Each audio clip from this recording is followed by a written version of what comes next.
Good evening. Just a couple of seconds early tonight. As you can see, my background is different. I'm back home in Panama City after an 11-day road trip. Glad to be here. Outside my window, the sun is setting on the beautiful San Andreas Bay. We're here in the condo for the next couple of months, getting ready for football season and tonight's program. We will feature Scott Carter. We'll have Ben Troupe, Franz Beard, and Loren Meadows. And as Steve Spurrier says, this is talking season. It is talking season. So I'm going to do some talking right here in the Buddy Martin Show. Welcome. Tell your friends and neighbors we're on the air. Buddy Martin, call him up and tell him what you're thinking. But be kind because he's doing the best he can. Better, stronger, faster. Mama says that alligators are ornery because they got all them teeth but no toothbrush. Hey, what if the voice calls while you're gone? Take a message. Bye. You ready, champ? I'm ready for this my whole life. I'm incapable of small talk. But that's why you love me, right?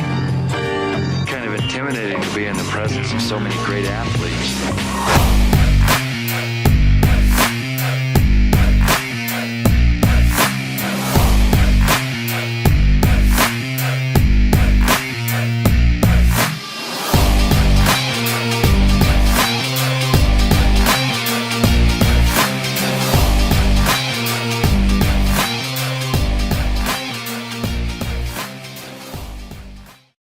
Welcome to the program. Glad to be with you tonight. It's been a long road trip, 11 days, but good to be back home here in Panama City. Been down to Ocala with our family and friends. Shout out to all the people down in Ocala, especially my sister-in-law, Nell, who was such a great host for us. Brendan and the whole team down there, Stella, etc. We'll be back there sometimes in August. We'll be heading down to the third anniversary of Steve Spurrier's Gridiron Grill. Can you believe that? Third anniversary of the thing. So anyway, that's what's happening there in the news tonight. We've got a story about the death of a very famous football man. We'll tell you about that in just a second. It's talking season, as Coach Spurrier used to say. And so let's talk. Let's do some talking. We know about the SEC Media Days next week. Probably much of the same themes will be covered, more than likely. And we will discuss some of those. Tonight, we're going to follow up on our show last night with Allie. And by the way, thank you to those people who hung with us during the difficult days where we had no internet, hanging in there. It was a challenge, but we got through, although we get knocked out of the box one night. So we'll probably do an extra long show tonight to make up for it. And we've got a good cast, of course. Scott Carter will be here shortly. Also, we've got Ben Troupe. Be good to talk to Benny again. I was in his hometown just a couple of days ago. Didn't have the time I was hoping for. Nothing to do with Ben, mostly with the problems of the hotel, which I won't go into here, not by name at least. And I always liked Savannah, but the experience is not good there. Also tonight, talking about our quadrant system we talked about last night with Allie. Well, basically what we did is we took all 16 teams, and can you imagine that? 16 teams in the SEC, and we broke them down in groups of 4. Why? Because, 4 times 4. And even I know that, and I'm good at math. So we took these groups and we put them together and tried to decipher which ones were the teams that, were going to be in one. You could probably figure them out, but I'll give you mine again. You can disagree or agree with it if you like. As all of you know, you can always message me here. We try to respond to them when we can, and we'll talk about that and other things. Anything else on your mind? I want to get to this. First of all, good evening to those who are checked in tonight already. Thank you, Dan Bond, and thank you, Robert Turner, and you're always there. Yeah, you're right, Dan. Can't believe it's been 3 years since Spurs opened. So we're joining in with Dan and Robert and the gang. Give us some messages. We'll read it on the air if it's worthy. Tonight, a little bit of a sad note to start out with.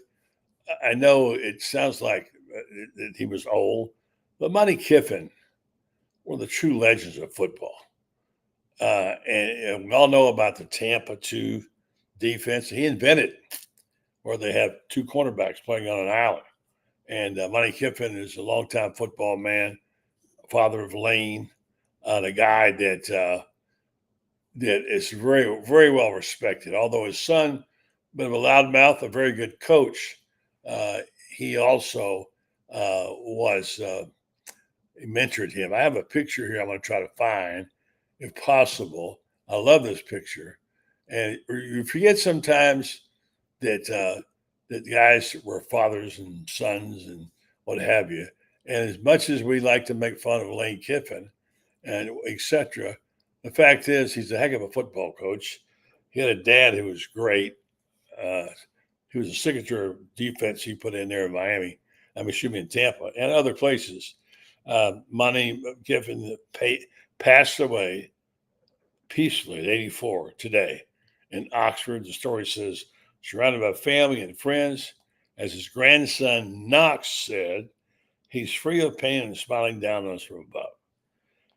He is the father of the Tampa 2. I think they should rename it the Monte instead of the Tampa 2. So they're asking, please keep the Kiffin family in your thoughts and prayers during this time. Condolences to his family. Elaine made a comment, my hero, and here's the picture he posted. Who wouldn't like this picture? Beautiful shot of he and his dad riding the white horse. It looks like it was a Tampa parade. I can't tell for sure. Maybe some of you know. Monte's wearing the mask. I guess he's the Lone Ranger. And Lane is there in his lap. That's a beautiful picture. And something that I'm sure that it means even more now to them. So all the best to the Kiffin family. Sorry for their loss, and RIP. I didn't know Monte personally, but he was a hell of a football coach. And he did it for a long time and did it well. So that's the news, unfortunately, tonight. Here's an up note as we wait for Scott Carter. We're still waiting on Scott. And then we've got, after that, we'll have our buddy Ben Troupe out in Savannah. Talk to him about his town there, about some. I'm going to go ahead and throw this out here now. Not that anybody cares, but when's the last time you went to a hotel? And by the way, a hotel chain that you had a very good experience at. I know it's not sports. Bear with me just for a minute. And you went there expecting to have the same kind of service you've gotten in other towns. And you know you're paying a little bit more because it's not your basic Holiday Inn. It's something a higher level. I'm not going to name the hotel because they just opened this hotel in Savannah. It's a refurbished old hotel in the historic district. I'm thinking I'm driving 5 hours from the mountains with my wife Dawn and I, from where we spent a glorious 5 days at her cabin, her family, and Tyler and Christy and the whole team. And we're driving a long, long, long way. And I thought, we'll get there. We'll go to this place that we like so much. Never been to the one in Savannah, in the historic district. We'll go in, have a nice dinner, get a nice rest, hit the road, and drive on to Florida. That was the plan. Worked out okay, except when I got there, parked my car, took my bags up to the room. I didn't. I had some help doing it. A lot of bags. I said, well, let's go downstairs and have a bite to eat before we go to bed. And we went down to what we thought was the restaurant. I'm not going to go into the whole story, but it was really the bar. But it took 15 minutes to figure that out, standing around asking the bartender. Can we get a server? Oh, yeah. 15 minutes later, no server. Okay, whatever. We finally were told, oh, you got to go in that next room over. Okay, next room over. We sit down. We order these 2 sandwiches. So best thing we can get, want to get it quick. Hamburger, $18. Chicken sandwich, $18. Okay, you pay what you pay. Ate those, left, went to bed, got up the next morning, thought we'll get an early start. We'll call downstairs, get our car and our bags or whatever. Call downstairs. First time, I kid you not. How long should you wait for an operator to ring? 35 times. 35 times, okay? This is a hotel that prides itself on service. And then I called it again, another 30 times. I did this 4 times before I never got through to anybody. I thought, well, I'll just get on my cell phone. I'll call in here as an outsider. And I called, and the 3rd ring, they picked it up. They said, can you hold, please? I said, no, I cannot hold. I've been trying for almost 2 hours to check out of this hotel. Well, sorry, we're very busy. Well, I'm very busy, and I'm in a hurry too, please. So you'll have to come downstairs. So we got our bags downstairs. Get in there, get the bill. So give me the bill. Let me look at it. I knew it was a little higher. I get the bill, which is pretty good size bill, and it's got a charge on it for parking. How much is parking worth in Savannah for one night? Well, it was worth $48 to them. $48. I paid New York prices before. I know what it's expensive. That was bad enough. Then I get the bill and I walk out of the building and look at the bill. There's a $25 charge on there for destination fee. Yeah, destination fees. I have no idea what that means. And so at that point in time, I thought, let me get out of this town right now. Did not have, let's see here. I'm having problems. Try again, Scott. Okay. It's having a problem with all right. So, yeah, Scott's having problems logging in. Anyway, that's the deal on that. And it wound up not being a good experience. All right. I've killed enough time telling that story. And Scott is having problems with, for some reason, the link I sent him. I don't know why sometimes it's like that and sometimes it's not. Let's see what I can do to fix it again. I'll copy the link again. Now we'll go up again and get his email and get it out. Boy, this is what you got to do when you run your own show. You know, this is what it's like. So bear with me for a second while I tell you about the sponsor of this program. Most of you who listen to this show know it is our good friends Meldon Law. By the way, I saw billboards all over the place from Meldon Law coming through over back to Tallahassee, and he is everywhere, man. Unbelievable. And, you know, he does a lot of good things in our community. I want you to remember this guy puts his money where his mouth is and does a tremendous job with sponsorships of things he likes. He does a really good job with his business, and I really love him as a sponsor. I want you to know that he's supporting the program at Florida extremely well and doing it in high fashion. Let me see if we get Scott Carter's name in here. Scott, sending it to you again. Here's the link again. And go here. And we'll have pretty soon, we'll have Ben Troupe as well. Okay. Yeah, this is just the new program. And I haven't had this problem before, but I've had other things. So we'll try that one. See if Scott can get that. And now while we're at it, we'll send another one to Ben Troupe. Okay. Send that new link. Isn't this interesting? Yeah. This is what we do behind the scenes here. That's a glorious business I'm in here. All right. Let's do this. And I'll send that. All right. Now, back to my sponsor. I hope he's still sponsoring after this. I'm grateful to a guy like Jeffrey, who's got his heart and soul in this. He's the kind of guy, he's in right now in Europe and having a bit of a vacation at Grandman. He told me some of the places he's going to go. He works hard during the year and he likes to be able to enjoy his time. I think that was the sound of Scott. I believe Scott got in. Look at here who's here. It is Scott Carter. Well, I guess it was a faulty link. I'm not sure, buddy. How you doing? Good. Yeah, I don't know what it was. I think it was a different link than this one, obviously. So I've made it, man. I've made it. You did. You did make it. Good to see you. Welcome back. I'm just finishing up talking about Meldon Law. You know what they do. They do a lot of things. They're a great sponsor for me as well. So, well, tell me about your trip. I was just complaining about by the way, Meldon Law, they won't back down. All right, go ahead. Tell me about your trip, Scott Carter.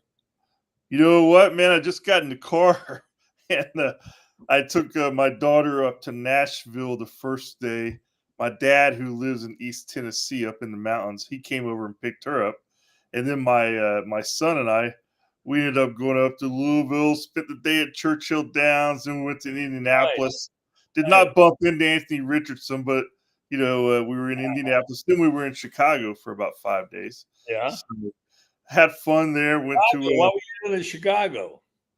You know what? Just hanging out. We went to the Rolling Stones concert at Soldier Field. Oh, wow. We went to a Cubs Brewers game up in Milwaukee. And then after that, I went back down to my dad's house. But I'd never stopped in South Bend after all my trips on the Ohio Turnpike. So we checked out South Bend. Been to South Bend?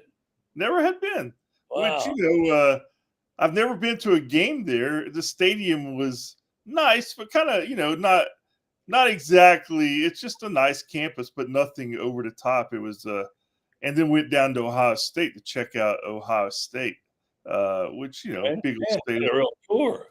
Yeah, so we did a little bit of this, a little bit of that, but we had a good time. Well, let's talk about South Bend for a second. I went there about 15 years ago for a Sea Air Force play and beat Notre Dame. I was one of those guys that kind of looked at my nose at places like Notre Dame, like a lot of people in the South do. Yeah. And I got to say, I had a new perspective on it. And my perspective was, this is how football was when I grew up.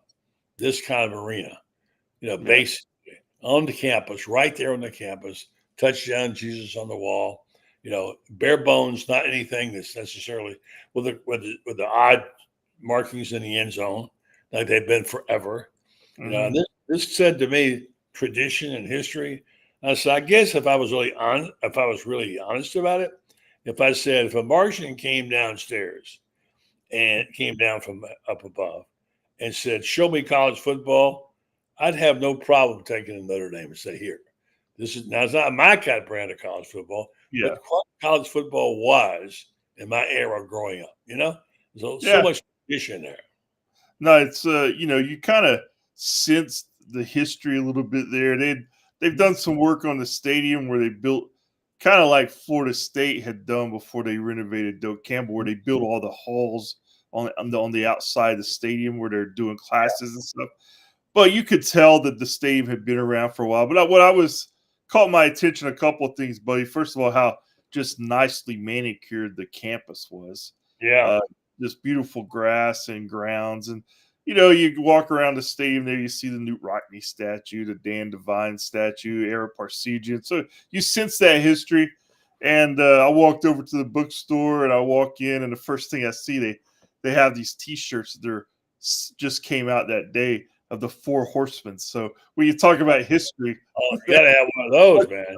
Can't get much more college football history than the Four Horsemen. So, but yeah, it's a lot different than the SEC. I would imagine on game day there, it's probably, I don't know, a little less rowdy than what we're used to. Yeah. But no doubt that, they do it their way, and it's got a long storied history. So, different strokes for different folks, man. It is. That's fine. Well, you had one of those vacations I kind of like, where you sort of just meander and ramble and make it up as you go along. Yeah. That's the most fun to me right there, Yeah, you know what? Really, it was kind of right after I got back from Omaha. I was supposed to take my son to his first ever concert. So we had tickets to the Rolling Stones in Orlando, June 3rd. Well, the Gators baseball team got hot, so I had to sell those tickets.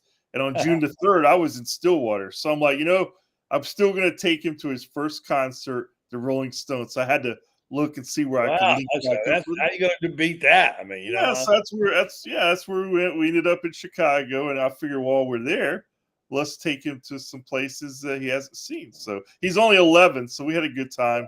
But anyway, I do love those trips, though, buddy.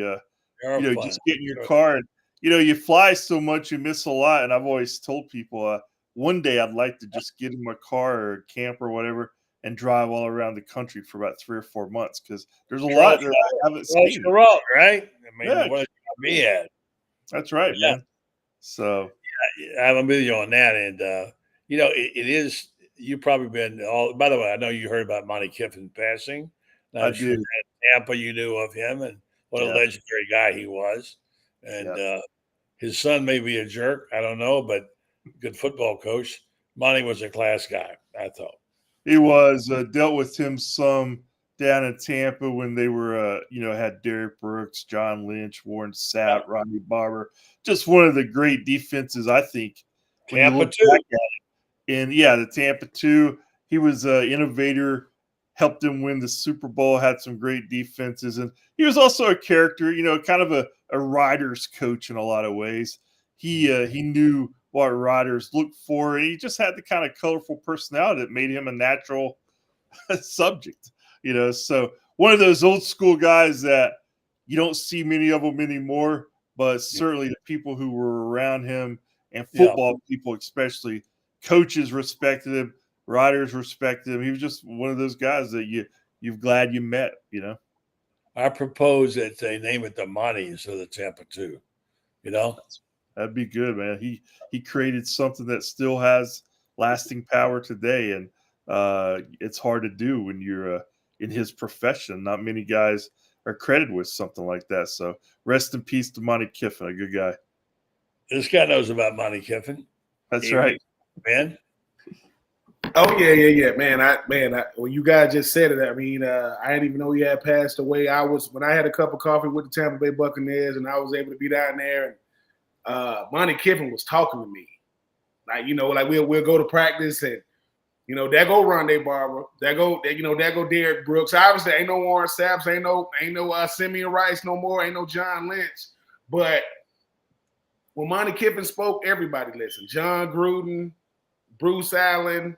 Everybody, and and obviously when I got cut by the Bucs, I went out there to Oakland. Who was the head coach? Lane Kiffin. So I went from Monte to Lane that year. But Monte Kiffin is legendary because Tampa 2, they should just call it the Monte 2. He will be missed. I think when you be around, we talk about football royalty all the time. I think we throw it around. Monte Kiffin is football royalty.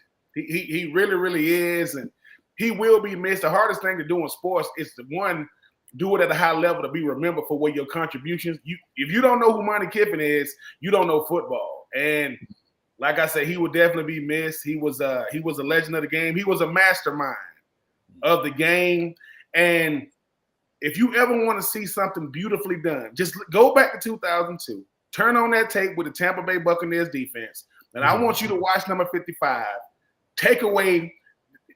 Why don't they just throw it to the tight end down the seam, down the middle? Look at Derek Brooks. He's standing right there. We'll dump it off to the running back. He's going to be right there to smack him because he won Defensive Player of the Year. But Monte Kiffin, right now, he is up in heaven going over to Tampa 2. They're like, y'all angels crowd around. Let me show y'all how we really do this. He will be missed because I've been blessed in my lifetime to be able to meet some legendary coaches like Al Davis, John Gruden, Steve Spurrier. But when I met Monte Kiffin, and he knew who I was, I don't play defense, but he knew who I was. So may God may God bless him, Lane, and I know they going through it right now. But hey, man, Monte was the man. He knew he was the man. He carried himself like he was the man. And they said that Warren Sapp used to respect Monte Kiffin like he was his dad. You could get Warren Sapp to respect, for those you got to know Warren Sapp to know that. But yes. Hey, man, Monte was him. And when I used to go to practice, man, he'll say, take it. He'll say, take it. He'll say, you gonna take it easy on this day 83? I said, listen, Monte, I'm gonna give you my best. And when I got released, Monte Kiffin heard about it, man. And then if I would have been in the building, I'm pretty sure he would have had some words. But listen, may he rest in paradise. Heaven just got another one. Like I say, whoever was the defensive coordinator in heaven, I'm sorry, you're gonna have to move over. Because Monte's here now. Monte just walked in the room. We just give him the pen and pad and just take notes. He had a long, luscious career.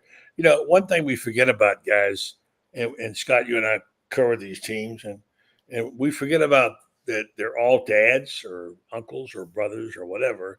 And it's times like this when you see family pictures, when you begin to remember that they have close family ties. I've got a wonderful picture. I showed it when I first came on. I'm going to show it again about a dad, the picture that everyone would like to have. Check this out. You see what this is right here? Look at that. Yeah. Obviously, Monte's wearing a Lone Ranger mask. He is the one riding the horse. There's Lane sitting up in his lap with that white steed. What a great photograph that is right there. A dad and his son, man, that's great.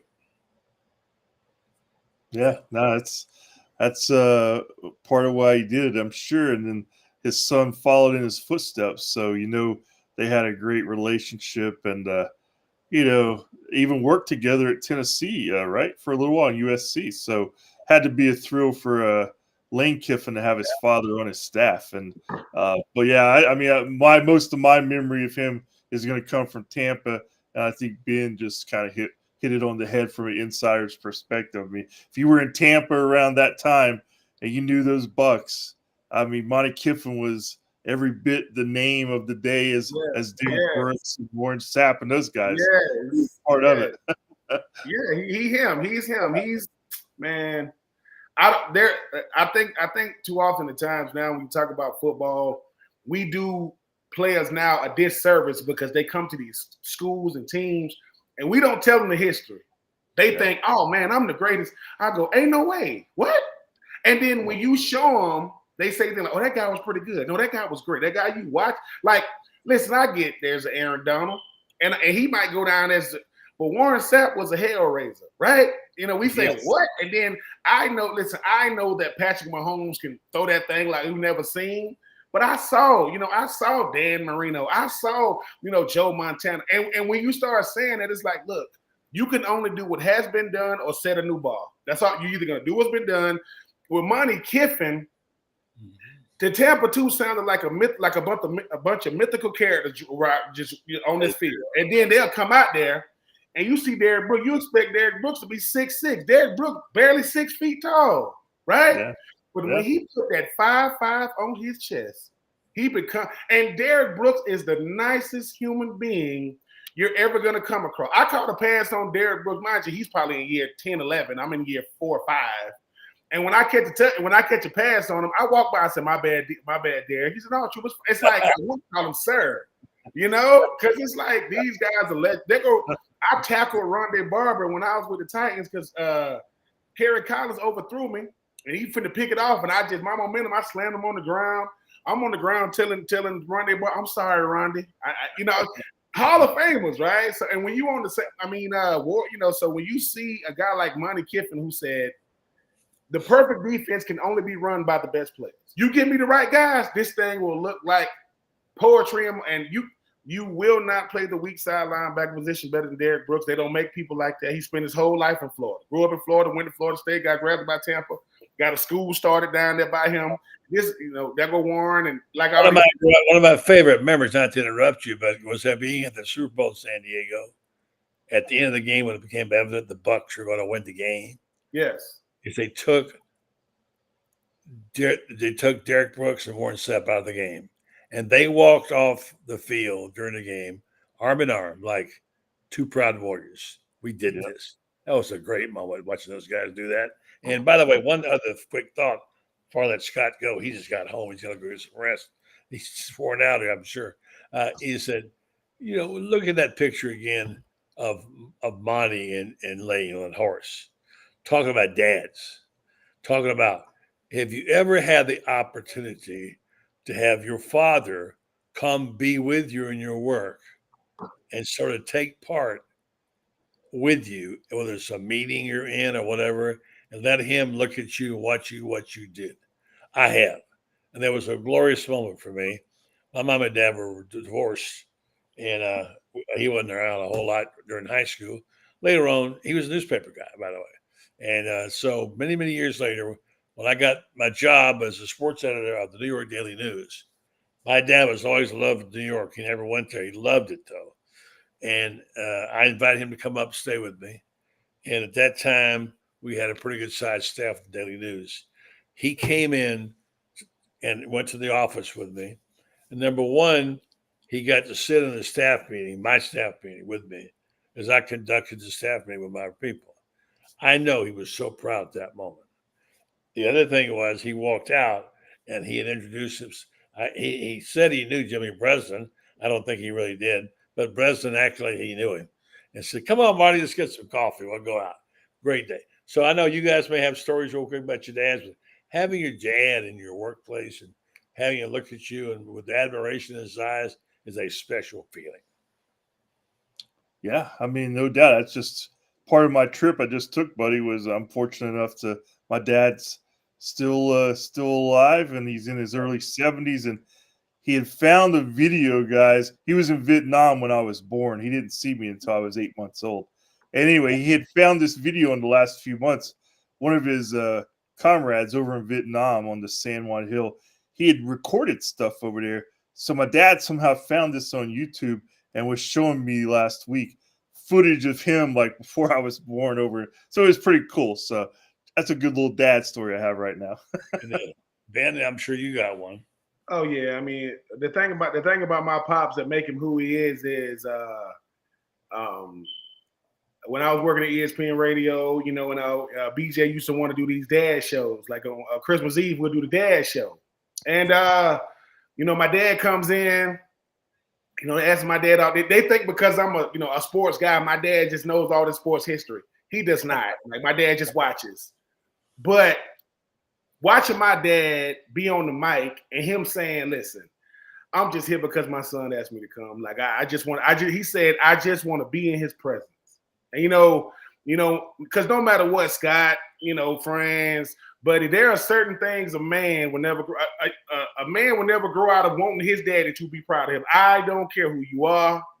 If your dad say, "Hey, good job, Scott," it don't matter what no one else says, right? Because at the end of the day, you want your daddy's approval. Meaning, if you got your nice suit on, your dad goes, "Your tie's crooked," you walk out like, "Ah," because you want to, you know, because that's who you come from. So, like I said, too many memories when it comes to my daddy, man. That guy there, he's like a little local celebrity in Swainsboro where I'm from. You know, everybody loves him, you know, and you know, my dad, the greatest thing my dad did, he said, "Son, I went from being property of the state to owning property in the state." You know, so for me, hey, what can I say, man? He's getting on my mama's nerves right now. Like right now as we speak, he's getting on her last nerve. And that's what I love the most about my daddy. I pride myself on making my mama pissed off. I try to piss her off every time I'm around her. My daddy holds up the mantle, though. He does it. I'll never be as good as he is. He's known her a lot longer than me. But I do my best to try to, you know, be the offspring of pissing my mama off whenever I'm in her presence. So, daddy, keep going. Yeah, I'm sure you do find you have a great relationship with your father, and Francis got a situation with his mom. She's very ill right now, and his stepdad, he's had a tough go, and I know you made your parents very proud of you, Franz, for what you've done. You know, the way I look at it is, somebody once told me this, and it resonated with me. Said your parents, you know, when you hit 18 years old, your parents stop owing you anything. The rest is up to you to pay them back for getting you through the first 18 years. And there's real truth in that. You know, my parents don't owe me anything. I owe them. I wouldn't be here without them. And, you know, it comes time.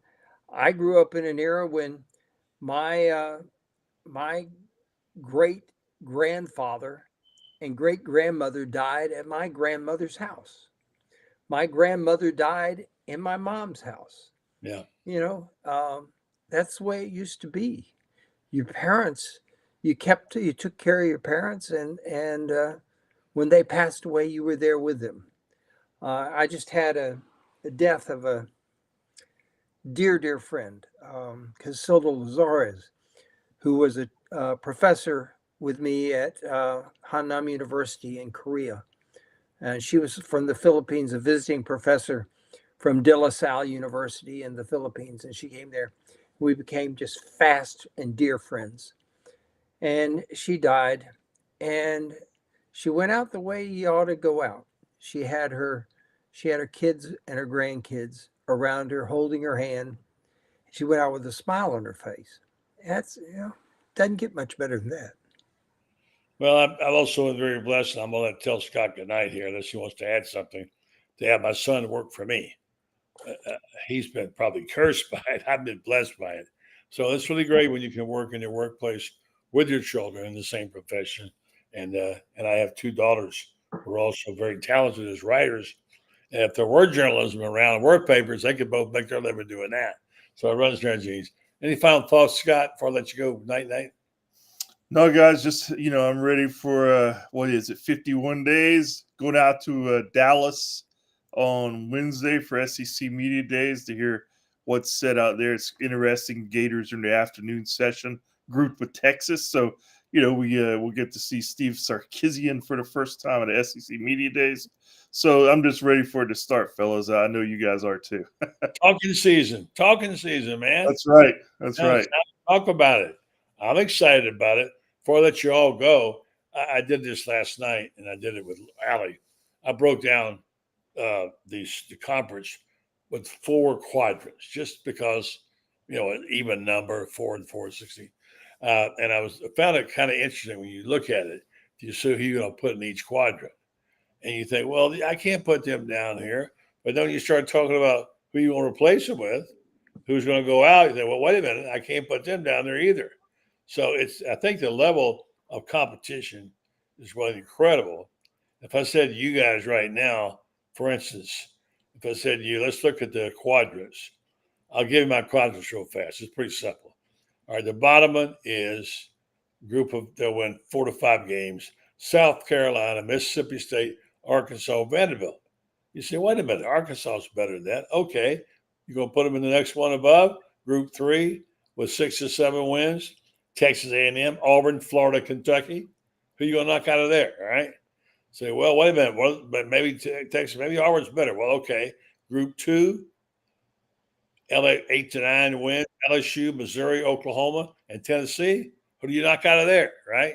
And you can argue a little bit on the 4th choice in the SEC Quad 1, which is Georgia, Texas, Alabama, and Ole Miss.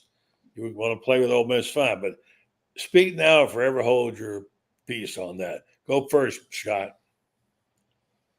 I mean, that's probably kind of how I'd be thinking. I mean,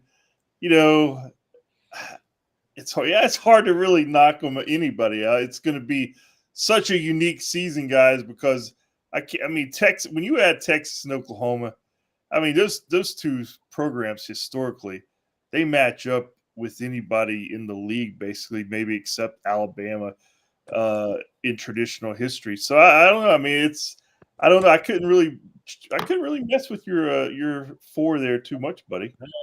Ben, real quick.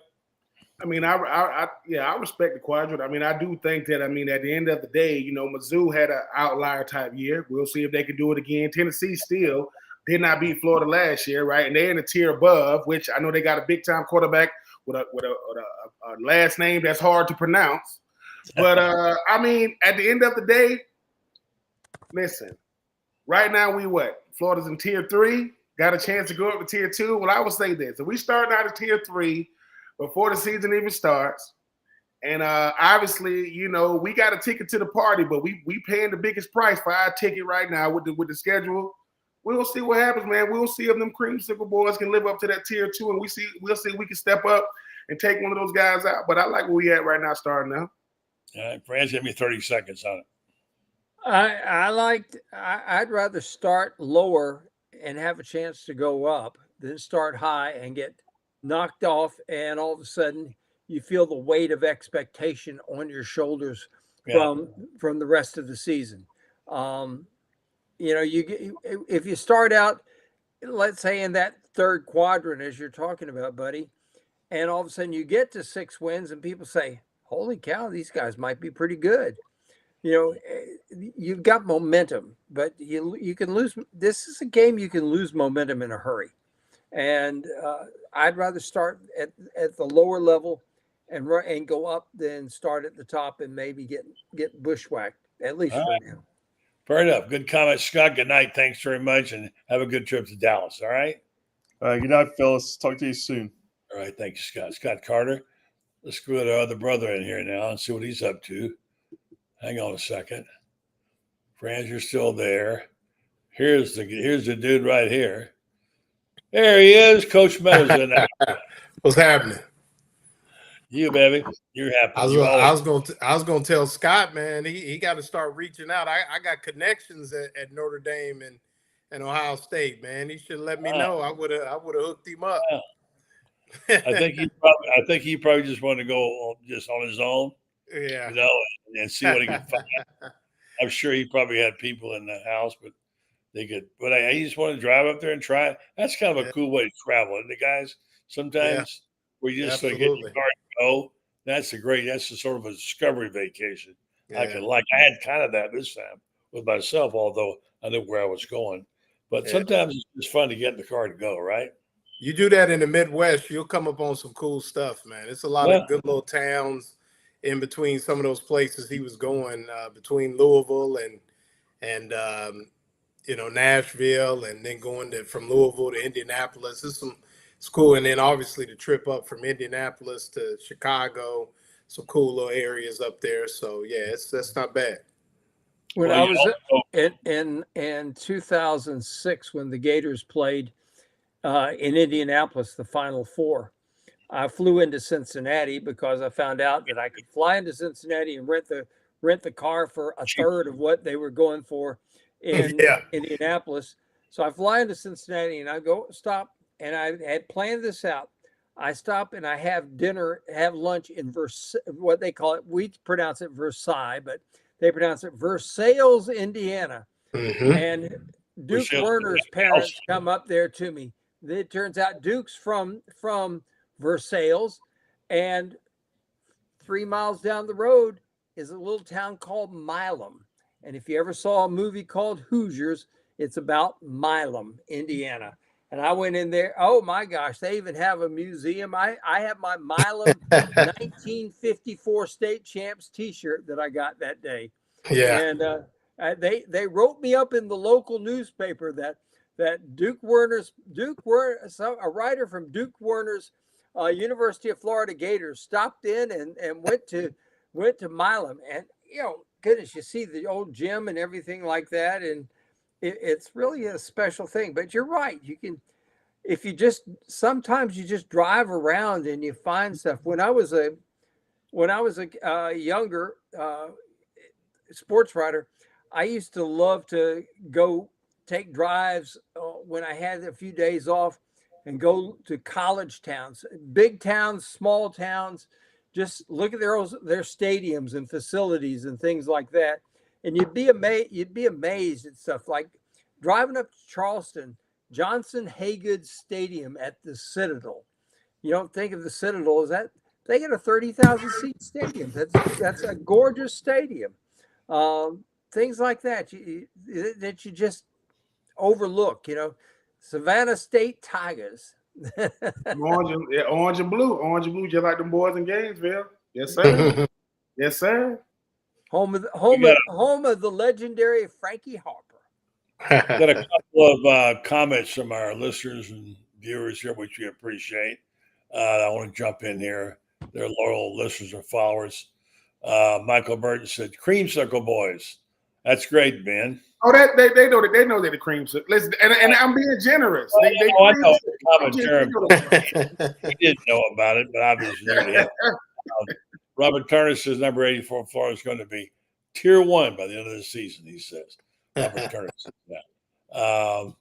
And Michael Burton says, "I'm looking forward to Coach Meadows' questions at Spurrier's again." You're well known there, Loren. Yes, sir.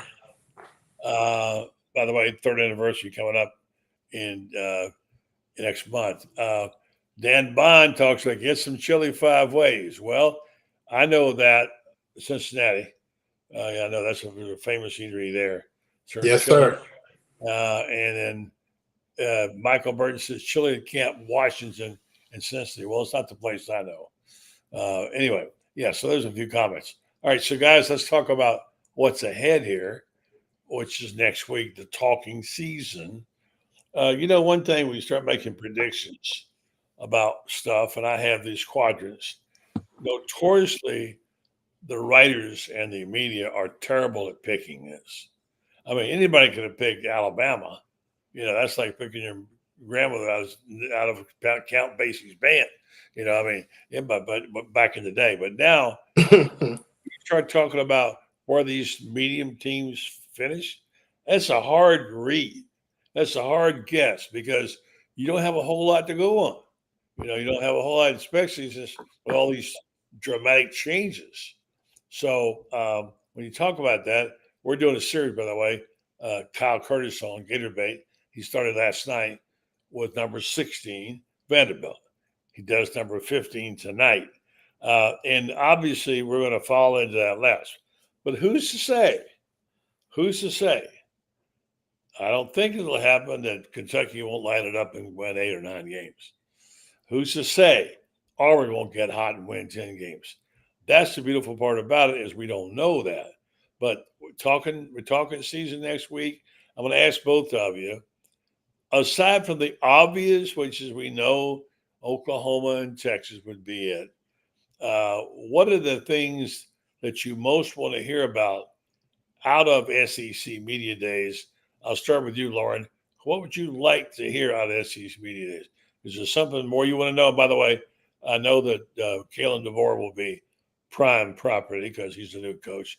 He did an interview, by the way, with Blake Topmeyer, which he talked about cussing, being championship caliber, reigning there, etc. You can read it online. So what do you want to know about it, Loren?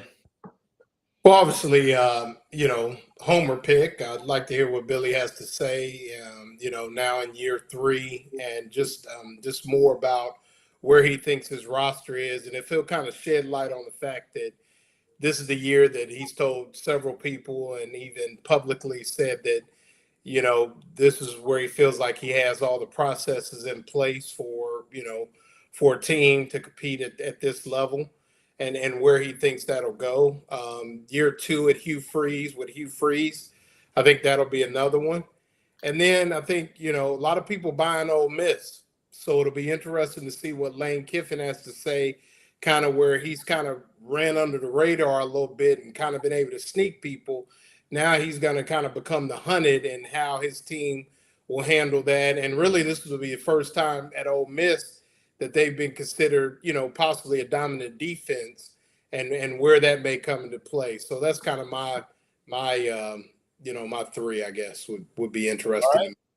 Ben? Yeah, I'm going to start with Ole Miss. I think the thing about it is, Lane Kiffin and what he's been able to do with 9 wins, 10 wins, 11 wins, and now you got the quarterback, you got the transfer portal, you got a lot of guys coming back.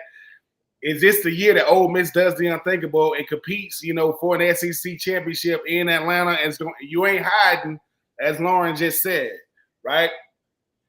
Can LSU compete without a Heisman hopeful quarterback?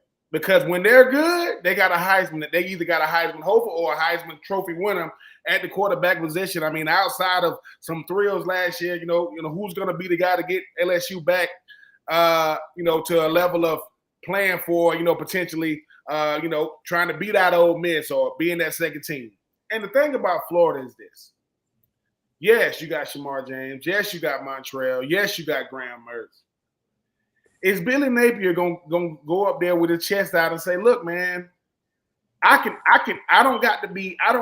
be humble, but I can also be confident. Because at the end of the day, my job is on the line. I get it. I don't think his job is on the line. But everybody says the same thing when it comes to coaching. Just wait till I get my guys in there. Wait till I get my guys in there. You got your guys. You got your guys coming back. You got your guys in the portal. You got guys who've been around this system. People want to see. And I get it. Who's gonna be the sensationalized bulletin board material coach? I think everybody gonna be kind of buttoned up because nobody want to give anything away. But Ole Miss, hey man, are y'all for real? LSU, who's gonna be the signal caller? And if you Florida, hey, I know we might be third tier in Buddy Martin's, tiers right now, but we ain't bottom feeders now. You're not a bottom feeder. I agree. And we'll see. All right, let me just jump in there for the friends. We tell folks about one of our fine sponsors, Titan MRI, which does a terrific job on if you need an MRI and you're in the Gainesville, Ocala area, Lake City, I highly recommend you check this place out. Because if you have a problem with claustrophobia when you take an MRI, or if you have problems getting a booking because they're always when you're working, this is your place. Because at Titan MRI, they will actually custom make an appointment for you anytime, night, day, weekends, whatever, just for you. And if you go there and you say, well, I don't have any insurance, well, they'll take your cash or your card, and it won't cost you an arm and a leg. They'll deal with you on that situation. So I highly recommend, if you need an MRI in Gainesville area, check it out. Go to titanmri.com and see what they're about. They're doing great things. All right, Francis, what are you looking for storylines? Well, I'm interested in hearing from the new coaches in the league. I want to hear Kalen DeBoer talk about following a legend. Sure, he's 104-12, but he's never followed Nick Saban, and he may think that he knows pressure, but how about this? Okay, the first time he loses a game, he's going to hear from 8,000 assistant coaches, 8 million assistant coaches who say, Nick would have never done it like that. That's pressure, baby. Ron Zook, ask Ron Zook. Ron Zook goes there and loses that first ball game, and all of a sudden it was like, well, Steve Spurrier never did it like that. Well, guess what? Ron Zook wasn't Steve Spurrier. And it took people a long time to figure that out, that he wasn't. And he wasn't going to be. And Kalen DeBoer is going to have to find that out. Another one, Mike Elko. He went 16-9 at Duke.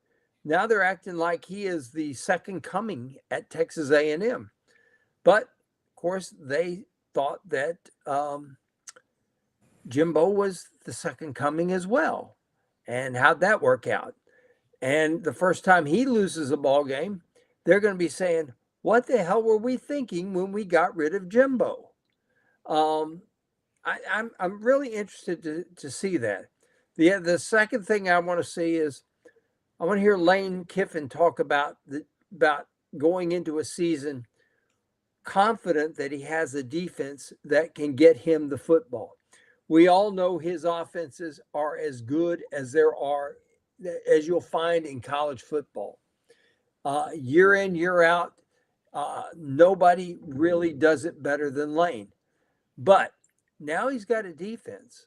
He doesn't have to win shootouts. He can, for example, he can go into the fourth quarter now and feel confident that if he can score one more touchdown, he puts people away instead of, oh gosh, I got to hold the ball and hope I can run the clock out, because if I give the ball up, we're going to lose. Francis, hold, I got to break you for this bulletin. Ben, this is for you. All right. Raise win. Now look, hold on, whoa, take your hold on for a second. Hold on. Now, buddy, hold on for a second. Listen, you started this now. See, I wasn't gonna say to beat the red hot New York Yankees. All I'm saying is, listen, okay. Listen, I got it. Listen, I'm at my sister's house right now, but listen, I'm going to the vault. I'm going straight Atlanta Braves hats. You know I'm gonna do it. You know that's all right. You can turn on the TV and watch how they beat the New York Yankees. All right. Listen. I know Franz Beard. Is a Yankees fan, but listen, the evil empire known as the Yankees, we gotta dethrone them. Gotta take them down. Got taken down tonight, and Aaron Judge was 0 for 4 against Ray's pitching. Yeah, well, that won't happen 2 games in a row. So I'll tell you what happened. This is the news. I'm sorry, Franz. I had to get that in there. Go ahead. Oh, whatever. The Rays are a game under 500, by the way, and only 11 games behind the Orioles. Not where you are, it's where you're headed. That's what Steve Spurrier.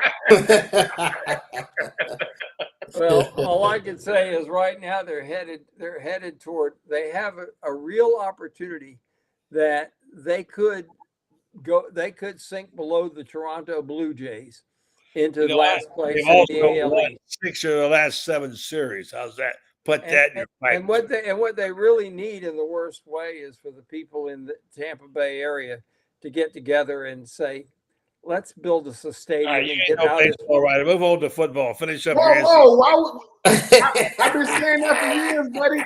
They are the St. Pete Rays. You guys, finish up your thoughts. And the Yankees got a stadium across the street from the Bucs Stadium.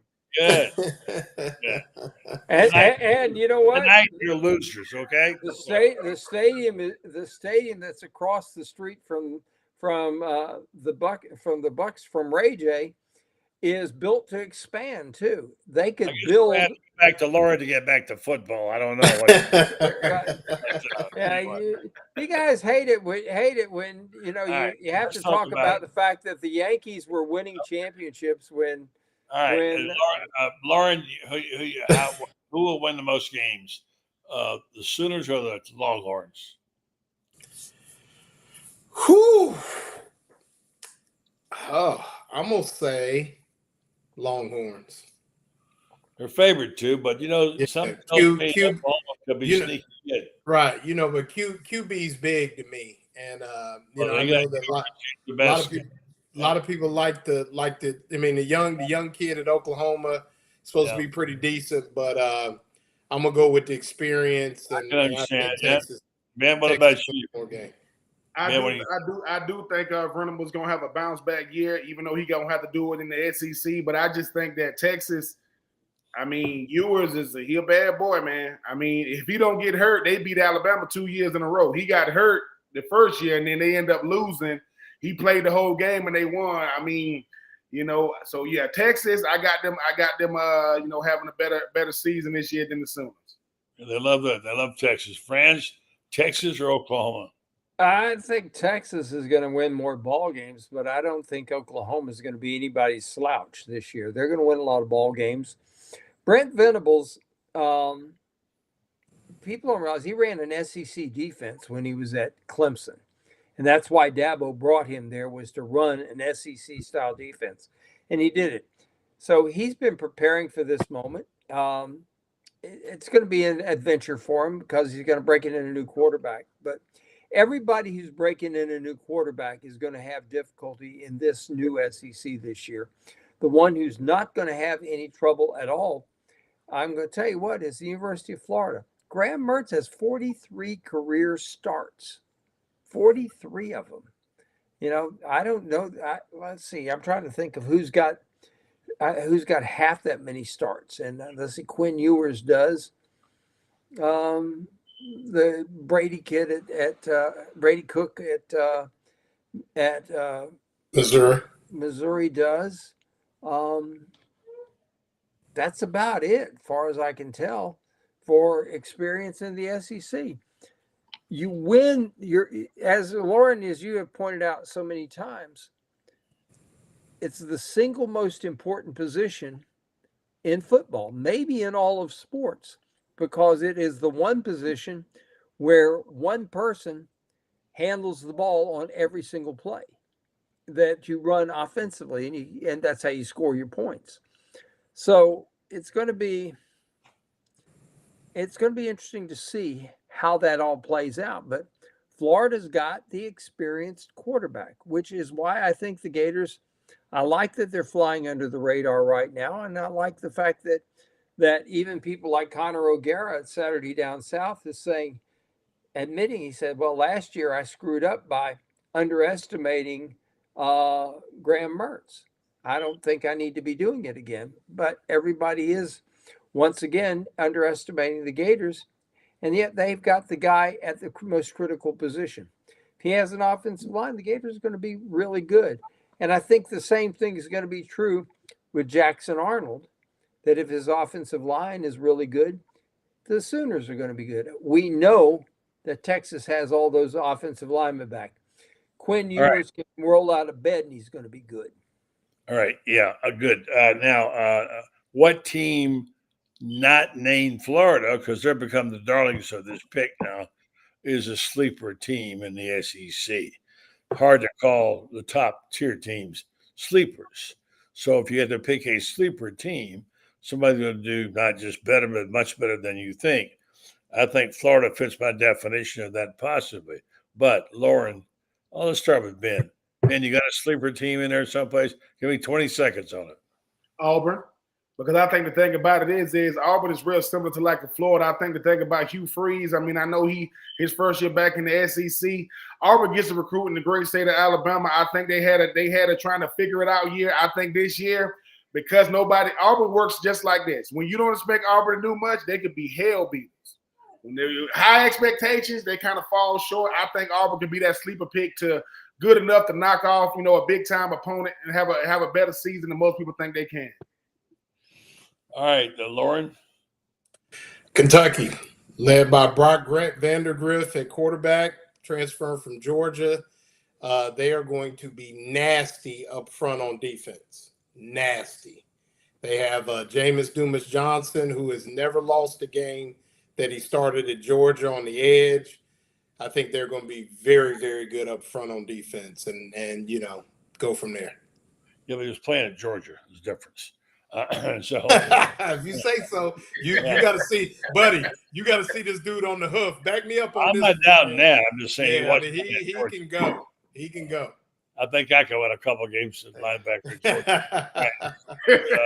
France. Smail Mondin, by the way, got arrested for reckless driving and probably was drunk, but they didn't charge him with it. Speaking of how about Etienne getting off on the DUI? Surprise, surprise. Oh gosh, I know he was.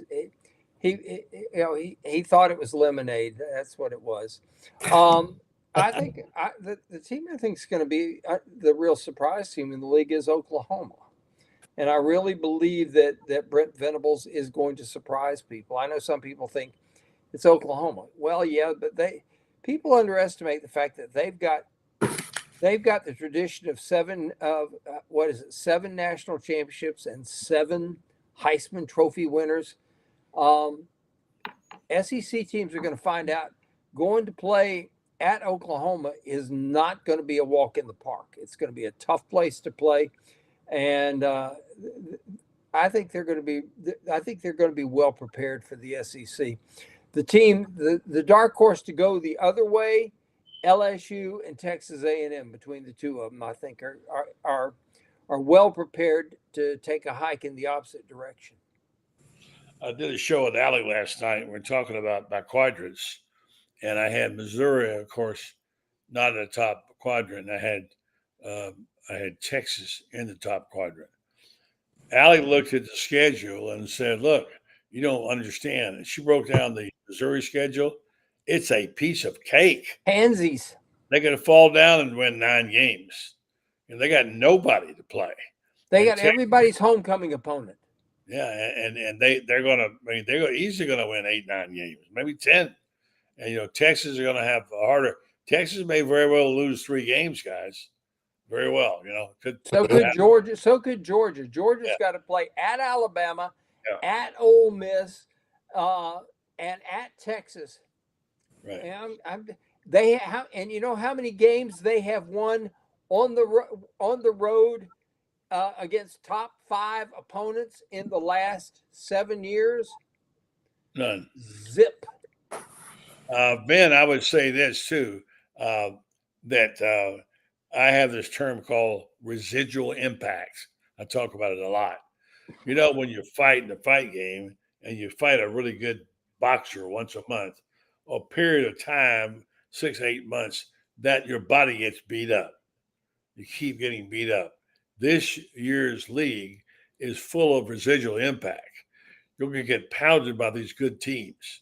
When you get to December or even late November, you better have enough bodies out there. And some of these teams that don't have the depth are going to feel it about then. It may be a tough go for some teams that suddenly can do a swan song in November. What do you think, Ben? No, I think you hit it on the head. You're going to get back to some real, I know everything now is a spread offense. You want to spread guys out, try to get guys in space, go with the best matchup. But once again, when the temperature starts dropping, round and pound, and you count healthy bodies, you better have 3 things: quarterback, offensive line play, defense. You're gonna have to have them. And I think some of these schools, while they really, really good, look, the best, as Coach Berg would say, the best we got is the ones that run out there first. That's the best we got. And when those guys start dropping a little bit, you're gonna have to see, who's behind them. But Florida has the leading rusher returning in Montreal. They got a 20 touchdown, 2 interception quarterback. 20-2? When did 20-2 become just an all right season, right?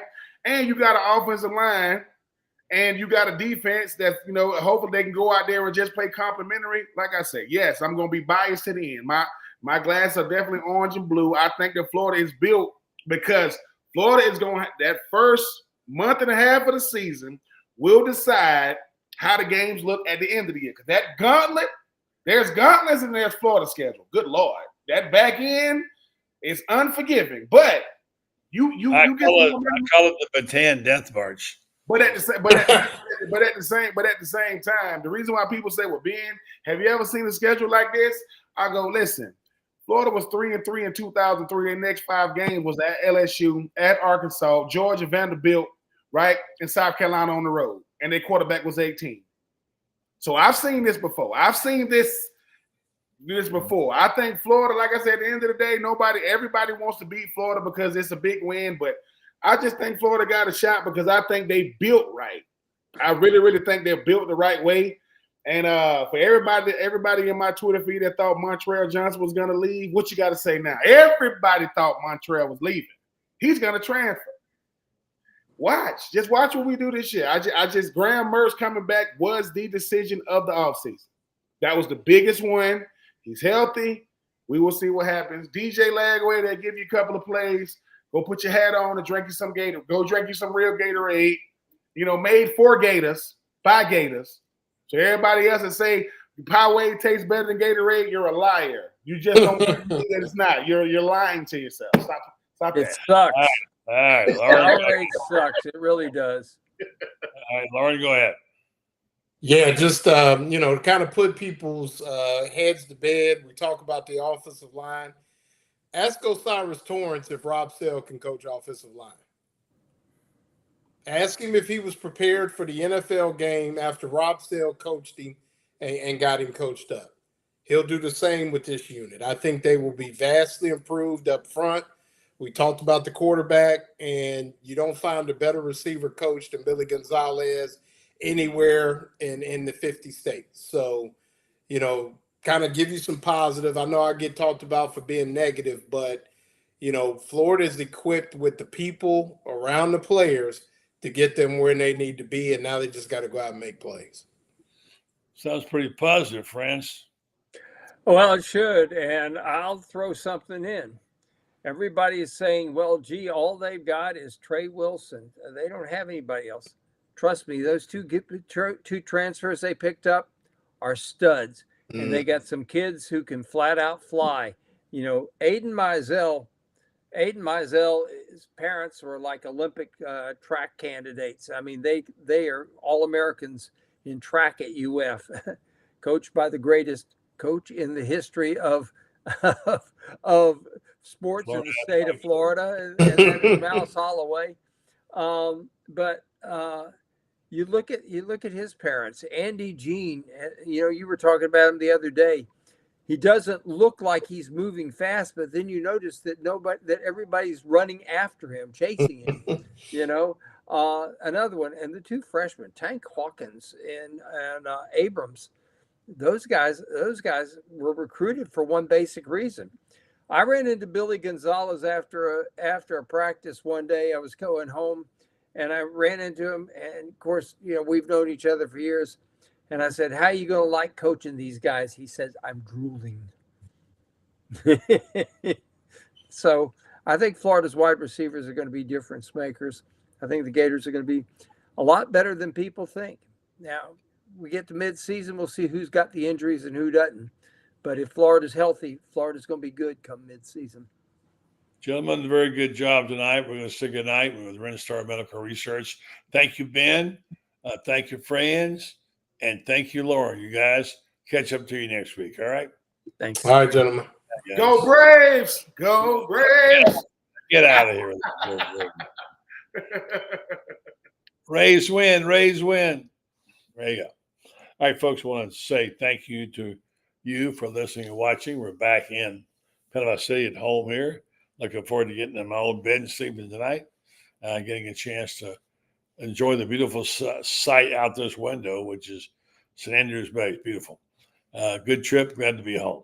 I want to tell you I'm also grateful for sponsors, the ones I've got on this program especially. I mentioned Meldon Law. I mentioned Titan MRI, and I want to especially thank Renstar Medical Research, not just for being a sponsor, but also being a stakeholder in Ocala, where they do a terrific job of looking after us and also being a sponsor of things in town, being an alert business, part of the downtown stakeholders, and taking care of business in their community.